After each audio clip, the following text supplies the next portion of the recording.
Isroil nega kirgan urushlarda eng ko'p chaqaloqlarni, bolalarni va ayollarni nishonga oladi? Nega har safar kasalxonalar, bozorlar, dalalar, masjidlar bombardimon qilinadi? Nega urush frontda emas, balki hayotning qoq markazida olib boriladi? Falastinni ko'rib kelayotgan manzaramiz aynan shu.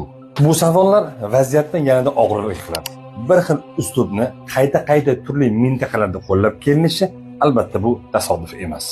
So'nggi bor Eronda ham bir boshlang'ich maktabni bombardimon qilish orqali urushni boshladi. 148 ming jon halok bo'ldi. Bu aslida eng tuban psixologik sindirish taktikasidir.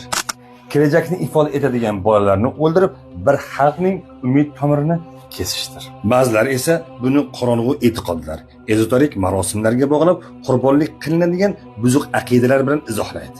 Ammo ko'rinib turgan manzara aniq. Begunohlarni nishonga olish urush emas, vahshiylikdir. Ularning buzuq, zolim va vahshiy ekanligi ochiq-oydin haqiqatdir. Qanchalik jiloli so'zlar bilan bezashga urinmasinlar, haqiqat hech qachon o'zgarmaydi. Qur'on bu zihniyatni ta'rif etar ekan, naslni va ekinni yo'q qiladilar deya marhamat qiladi. Ekin hayotning davomidir.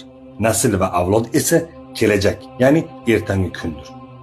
Ekin va naslni yo'q qilish bir millatning kelajagini nishonga olish demakdir.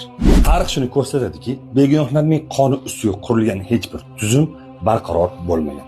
Har bir zolim aslida o'z yakuni tomon yuradi.